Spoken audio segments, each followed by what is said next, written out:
What's up, you guys? It's Cody Steck. Welcome back to the channel. Welcome back to another video. In this one, we're talking about why Utah was just ranked as the #1 state for the middle class. Let's jump into it.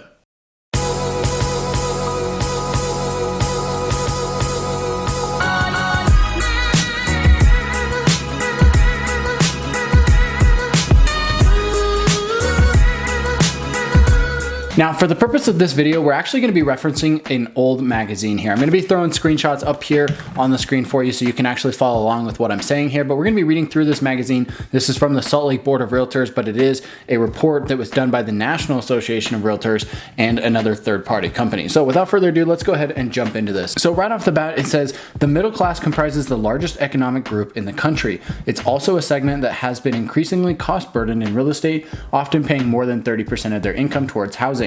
Its members are in search of affordable housing markets bolstered by a strong job market. Middle-class jobs are growing in most parts of the country. So which state offers the best potential for the middle class? Smart Asset, a personal finance website and resource, compared the 50 states and the District of Columbia across 7 metrics, including the percentage of households in the middle class, median household income adjusted for cost of living, median home values, home ownership rates, and more. Given these factors, Utah and Idaho topped the list, offering more equitable income distribution and strong home ownership rates for the middle class, according to the study. Utah remains the state with the highest percentage of middle class households and second most equitable income distribution.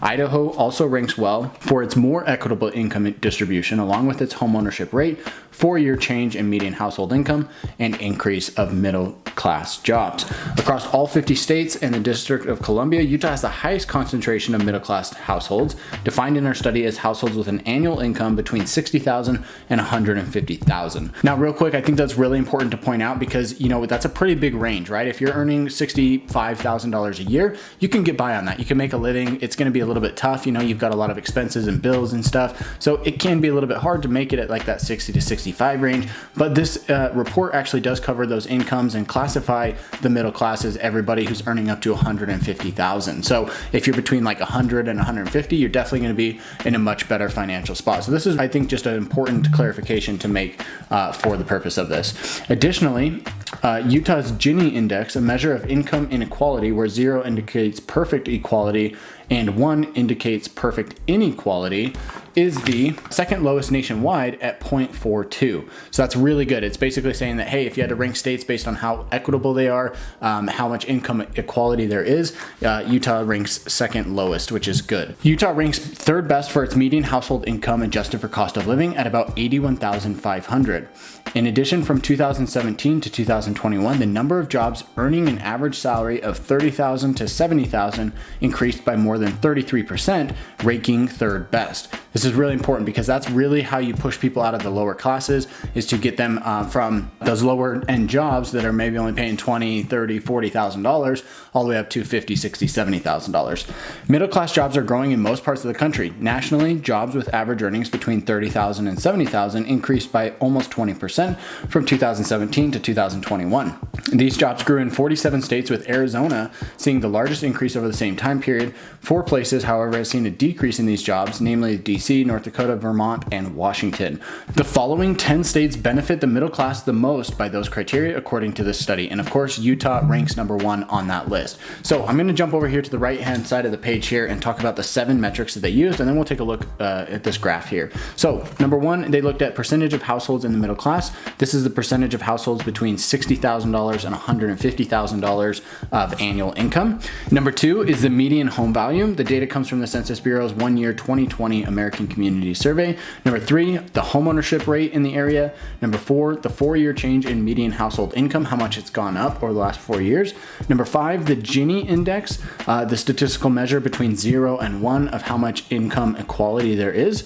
#6, median household income adjusted for cost of living. I think that's one of the most important ones here because, of course, you could say, say, well, you know, if you live in a more expensive area, but the cost of living is more expensive, you're not really that much better off, right? Whereas if you live in a really cheap area, but you don't make a lot of money, you're kind of in the same spot. So adjusting for the cost of living is really important. And then the seventh item here is the 4-year middle class job growth. This is the increase in employment for jobs with average earnings between $30,000 and $70,000. So those are the 7 metrics that they use. And taking a look at the graph here, you can see that the number of middle class households in Utah ranks at 46.62%, with an average adjusted household income of $81,000, a median home value of $360,000, and a very high homeownership rate at 71.3%.